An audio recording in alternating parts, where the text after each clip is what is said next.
নমস্কার। আজকে আমি আপনাদেরকে একটি জরুরি সতর্কবার্তা আপনাদের কাছে বলবো। আপনারা একটু গুরুত্বপূর্ণভাবে এটাকে শুনবেন। এখন থেকে ১-১.৫ মাস, মানে মে মাস পর্যন্তই ধরুন, বা তার একটু বেশি, এই সময়কালটা সকাল ১০টা থেকে দুপুর ৩টের মধ্যে কেউ বাইরে বেরোবেন না। না বেরোনোই ভালো, গুরুত্বপূর্ণ কাজ না থাকলে বেরোবেন না।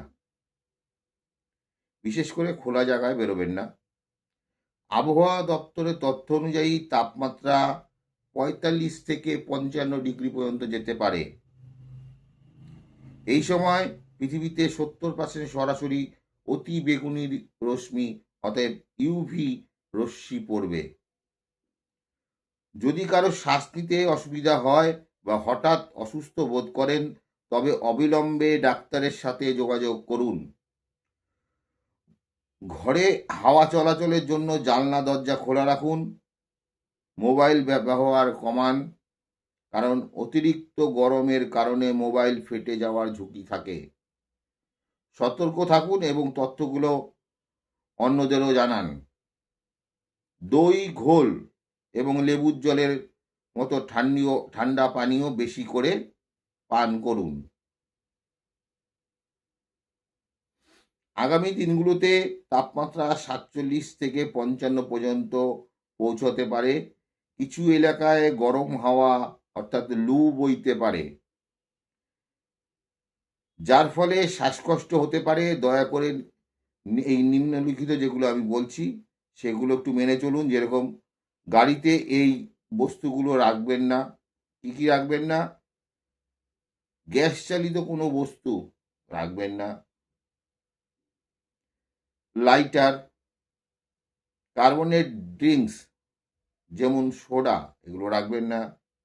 পারফিউম এবং ব্যাটারি রাখবেন না।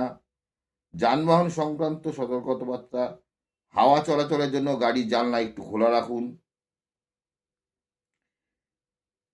গাড়ির ফুল ট্যাঙ্ক পুরোপুরি ভর্তি করবেন না, ফুল ট্যাঙ্ক করবেন না। অল্প তেল ভরুন, অল্প চলুন, আবার অল্প তেল ভরুন। জ্বালানি কেবল সন্ধ্যার পরে ভরুন। দিনের বেলা জ্বালানি ভরার দরকার নেই, সন্ধ্যা হওয়ার পর জ্বালানি ভরতে যান। সকালে এই সময়ে গাড়ি নিয়ে ভ্রমণ এড়িয়ে চলুন। দিনের বেলায় গাড়ি না নেওয়াই ভালো। যাত্রার সময় টায়ারের বাতাসের চাপ খুব বেশি রাখবেন না, একটু কম থাকলে অসুবিধা নেই। বিছে এবং সাপ ঠান্ডা জায়গায় থাকার চেষ্টা করে, অতএব ঘরের মধ্যে ঢুকে যেতে পারে, একটু সাবধানে থাকবেন।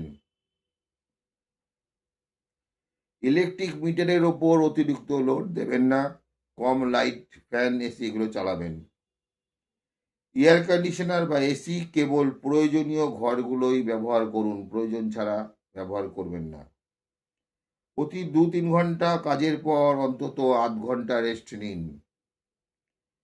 যখন বাইরের তাপমাত্রা ৪৫-৪৭ হবে, তখন ঘরের এসি ২৪-২৫-এ চালান। সকাল ১০টা থেকে দুপুর ৩টে পর্যন্ত সরাসরি রোদ এড়িয়ে চলুন। বিশেষ সতর্কবার্তা হিসাবে বলছি, এই তথ্যটি অন্যদের সাথে শেয়ার করুন। এটা বাধ্যতামূলক, এটা শেয়ার করা খুবই জরুরি। সবাইকে জানিয়ে দিন, কারণ এতে অনেক লোক উপকৃত হতে পারে। নমস্কার, সবাই ভালো থাকুন, সুস্থ থাকুন।